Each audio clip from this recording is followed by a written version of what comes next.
Bonjour à toutes et à tous. Dans l'actualité, examen du brevet d'études du premier cycle BEPC session de juin 2025, c'est fini. Les résultats sont déjà disponibles, 77,25%. C'est le taux de réussite au plan national, un taux en progression par rapport à l'année dernière. Le Gabon à l'école du Bénin en matière de bonnes pratiques de gouvernance électorale, de réforme du système partisan et de promotion du genre et des jeunes dans la gestion de la vie publique. Une délégation gabonaise s'est livrée à l'exercice hier lors d'une audience accordée par le président de la haute autorité de l'audiovisuel et de la communication, Édouard Loko. La ministre en charge du numérique et de la digitalisation, Aurélie Adamsou-Lesoumarou, plaide pour une large diffusion du code du numérique en République du Bénin. Elle a fait savoir lors d'une rencontre accordée par le président du Conseil économique et social le mercredi dernier au siège de l'institution.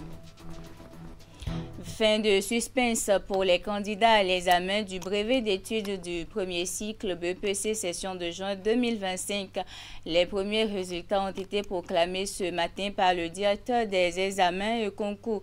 L'exercice fait depuis le siège du ministère des Enseignements secondaires techniques et de la formation professionnelle révèle un taux d'admissibilité de 77,25% au plan national, soit une hausse de 8% par rapport à l'année dernière. Suivez Armand Nata au micro de Hugues Vingbe et Moufid Sagbo.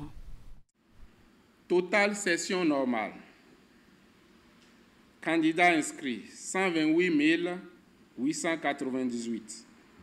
Présents 128 341. Admissibles 99 140. Taux d'admissibilité 77,25%.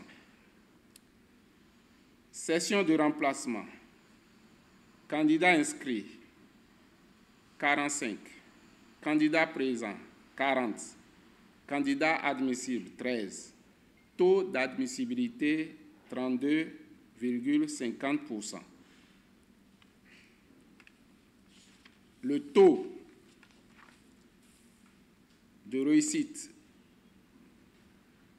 pour l'année 2025 est ainsi de 77,25% en progression par rapport à l'année 2024 qui a été de 73,74% et par rapport à l'année 2023 qui a été de 69,21%.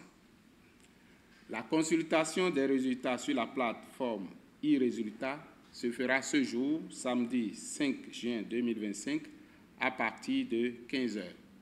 Je vous l'annonçais en titre, une délégation gabonaise conduite par le conseiller diplomatique du ministère des Affaires étrangères du Gabon a été reçue hier par le président de la haute autorité de l'audiovisuel et de la communication du Bénin. Il s'agit d'une mission d'échange d'expériences appuyée par le programme des Nations Unies pour le développement dans le cadre de l'accompagnement du processus de transition en République du Gabon. Cette mission vise à s'imprégner des bonnes pratiques en matière de gouvernance électorale, de réforme du système partisan et de promotion du genre et des jeunes dans la gestion de la vie publique. Je vous invite à suivre à présent le chef de la délégation à l'issue de cette rencontre. Nous sommes heureux, nous sommes émus, puisque nous avons vu un président et ses équipes libres d'expression. Nous n'ayons pas fait l'économie de sa parole et des informations dont nous souhaitions. Donc, ne point que satisfait de cet échange, vu la richesse des communications, l'abondance des documents qui sont mis à notre disposition. Nous sommes entièrement satisfaits. Il n'y a pas de démocratisation de la vie politique sans liberté d'expression. Nous sommes venus au Gabon dans cette logique pour nous inspirer de ce qui se fait de bien au Bénin, pour que toute cette expérience positive, dans l'hypothèse il y aurait des écueils, des difficultés dans la mise en œuvre de tout l'ordonnancement juridique au Bénin sur la liberté de la presse, l'accession de toutes les composantes de la société à la liberté de la presse, à la presse. Nous voulons nous inspirer de tout ceci pour justement nous enrichir de ça au Gabon. Le président de la République n'a pas fait d'ambiguïté sur sa volonté de relancer le pays, de réorganiser le pays, de faire en sorte que sa gouvernance soit une gouvernance inclusive qui veut que toute personne ait la liberté d'accès à l'information disponible dans la République. Aujourd'hui, nous venons de rencontrer le président bienveillant qui a mis à notre disposition l'ensemble des informations dont nous avions besoin. Mais nous avons une série de rencontres à la suite de celle-ci, l'après-midi avec le ministère de l'Intérieur, l'Institut national de la femme. Et à partir de lundi à mardi, nous avons d'autres rencontres. Tout ceci pour nous enrichir de l'expérience béninoise et nous permettre, nous aussi au Gabon, dans le courant de la relance qui est engagé, d'améliorer notre système. L'exemple du Bénin est un exemple bon à prendre au regard de l'expérience. Vous savez que le Bénin, nous le savons tous, a connu déjà de nombreuses alternances. Beaucoup de pays africains envient le système démocratique béninois en termes d'alternance. Nous sommes heureux d'apprendre que là, le président béninois Talon a clairement déclaré, et il le réaffirme, qu'il finit son deuxième mandat et n'a pas l'intention de renouveler, de se porter candidat à sa succession. Et ça, c'est un exemple que je pense tous les Africains souhaitent voir appliqué dans tout le continent. Donc cet exemple-là, personne ne peut s'en priver. D'une audience à une autre, la ministre en charge du numérique et de la digitalisation, Aurélie Adamsou-Les-Oumarou, s'est rendue ce jeudi au cabinet du président du Conseil économique et social. Au cours de leur échange, plusieurs initiatives liées au code du numérique ont été abordées. Elle a notamment sollicité le soutien du CES pour mener une mission conjointe visant à faciliter la diffusion auprès d'un large public. Suivez un extrait de ses propos au micro de Jules Etio et Henri Ganti. Nous avons eu l'opportunité de discuter, d'échanger, de partager la vision pour le numérique dans notre pays avec cette institution. Et l'audience nous a également donné l'occasion de pouvoir proposer au président du CES certaines actions qu'il nous paraît importantes que le Conseil économique et social nous aide à mener. Au nombre de ces actions, nous avons la nécessité que certaines dispositions phares du Code du numérique puissent être portées auprès de nos populations par cette institution, de façon à ce que la compréhension et l'appropriation de ces dispositions par les populations puissent être maximisées. Donc nous avons convenu avec le président du CES de travailler conjointement et de faire en sorte que la vulgarisation accrue, intensifiée de ces dispositions se fasse aussi bien par le ministère que par le CES. L'audience nous a aussi donné l'occasion d'évoquer des questions importantes relatives au secteur du numérique, comme l'adoption des usages numériques, les usages des plateformes numériques. Nous avons expliqué au président du CES que un des défis que nous relevons en ce moment est le défi de l'adoption de ces plateformes, de l'usage des plateformes de services publics par les populations. Les populations utilisent ces plateformes, mais nous voulons aller encore plus loin.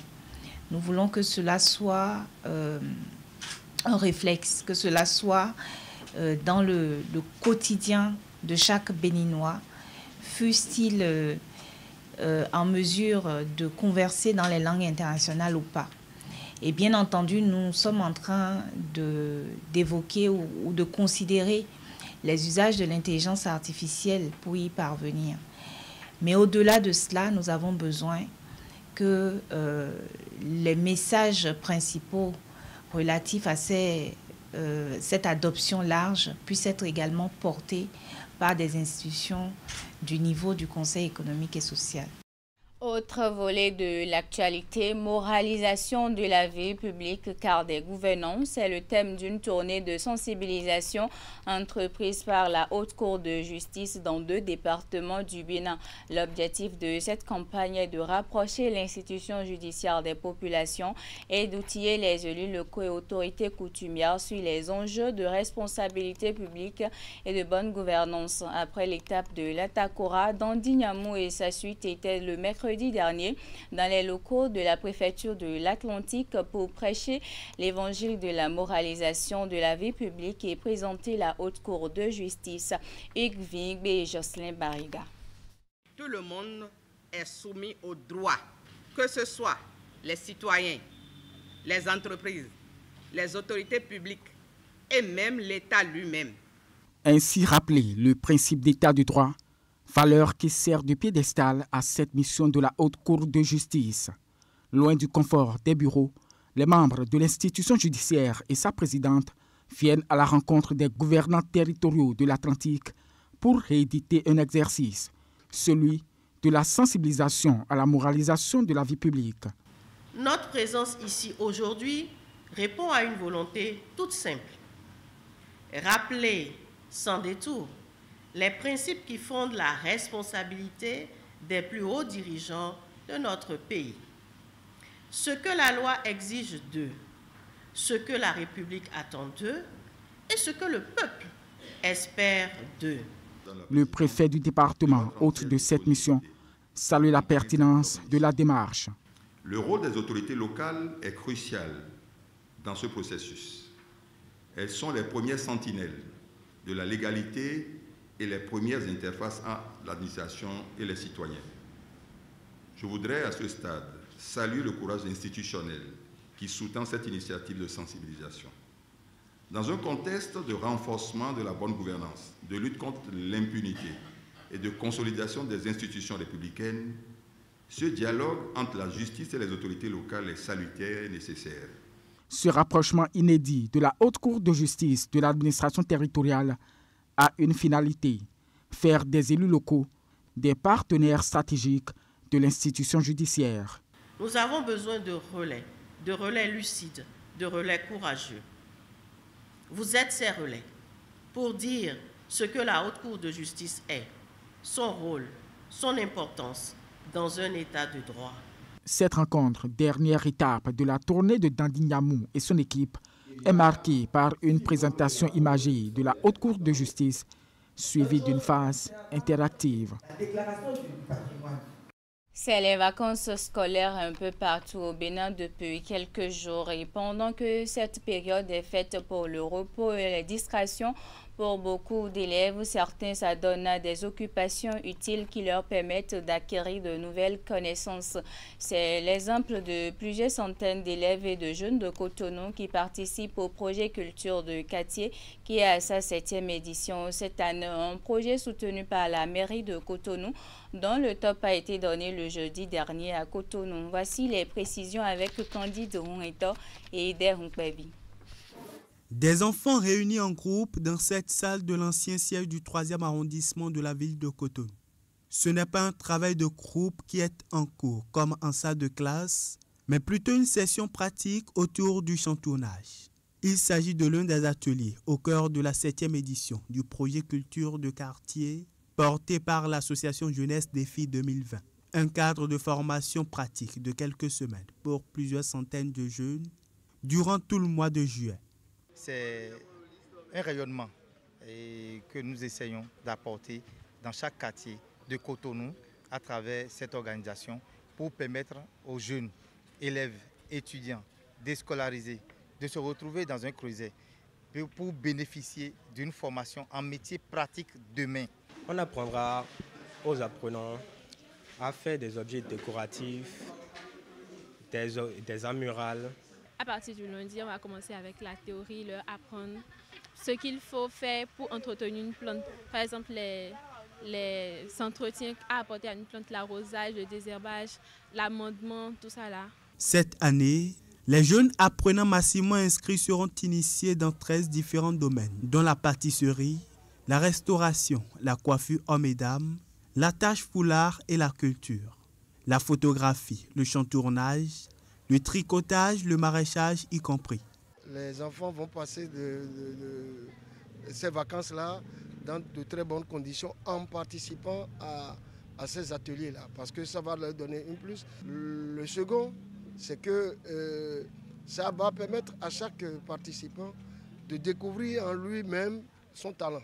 Les enfants sont sortis massivement et s'occupent dans ces ateliers-là. Voyez-vous, Donc j'ai même vu l'atelier de maraîchage où les enfants ont tout à reprendre. Mais ils sont déjà très actifs sur le terrain de l'autre côté. Donc nous ne pouvons que les féliciter et leur demander un seul mot, continuer. C'est parti pour environ un mois d'initiation pour ces jeunes élèves, étudiants et autres dans plusieurs domaines. Tout comme les précédents, les nouveaux bénéficiaires de cette 7e édition du projet Culture de quartier ont donc l'opportunité d'acquérir de nouvelles connaissances qui leur seront utiles à court ou long terme. Nous allons à présent à la rencontre des conducteurs de taxi-moto de Djougou. Comme dans les grandes villes du Bénin, ces étudiants contribuent au déplacement des personnes dans la ville de Djougou. C'est un métier certes utile pour les usagers de la route, mais très éprouvant pour les conducteurs de taxi-moto. Entre accidents de route et violences de toutes sortes, ils sont constamment sur le qui-vive. Suivons le reportage de Ulrich Gaba et Dernkbevi. Comme dans toutes les villes du Bénin, les conducteurs de taxi-moto, communément appelés émigrants, occupent une place de choix dans le transport des personnes dans la ville de Djougou. Sur les carrefours et bien d'autres points stratégiques de la ville, ils sont toujours à l'affût de la clientèle.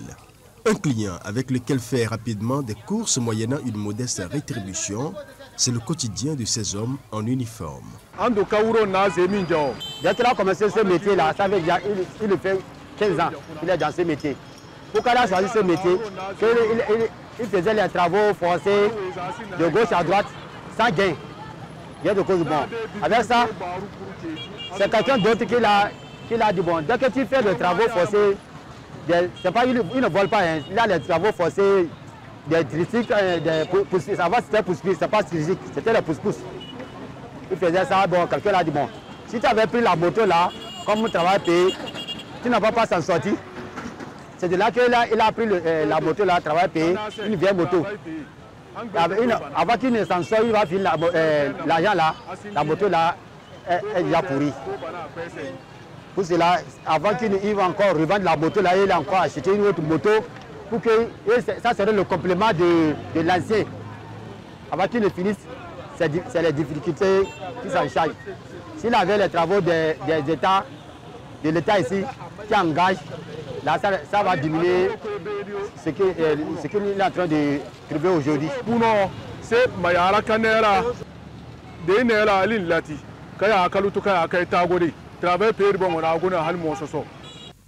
Jamais loin des gares routières et autres parcs de stationnement ou d'arrêt de bus, les émigrants circulent de jour comme de nuit. Ces facilitateurs de transport côtoient en permanence les dangers de toutes sortes. Un métier pénible certes, mais c'est ce qui leur permet de faire face aux charges familiales. Des malheurs dans le travail parce que on nous tue, on nous poisonne, on nous tape les motos sur la tête. Parce que là, il y a beaucoup de manières qu'il faut pour nous arracher les motos. Parce qu'il y a trop de difficultés qui racontent dedans. Des accidents de circulation en passant par les risques de cambriolage et même d'agression physique, les émigrants sont constamment exposés aux dangers. Ils connaissent tous les risques du métier, mais à défaut du mieux, ils n'ont que ça pour joindre les deux bouts. Une note sportive pour boucler cette édition. Les pensionnaires du Centre d'excellence de football de Misrité sont rentrés au Bercail ce mercredi 2 juillet 2025. Ceci après avoir décroché le trophée de la compétition des reversés au tournoi international de jeunes talents dénommé MIC Football qui s'est déroulé en République dominicaine. Une première participation à un tournoi international pour ces jeunes pensionnaires qui s'est soldé par un trophée décroché. À leur descente à l'aéroport, ils ont été accueillis par un public mixte composé entre autres du président de la Fédération béninoise de football, accompagné d'un membre du comité exécutif de la FBF et du directeur du sport d'élite au ministère des Sports. Un accueil à la hauteur de leur performance en République dominicaine. Pour le patron du football béninois, la formation à la base doit être davantage une priorité. C'est la fin de cette édition. Merci pour votre aimable attention. Retrouvez à 16h votre bulletin. À 19h30, la grande édition de la soirée. Portez-vous bien. Au revoir.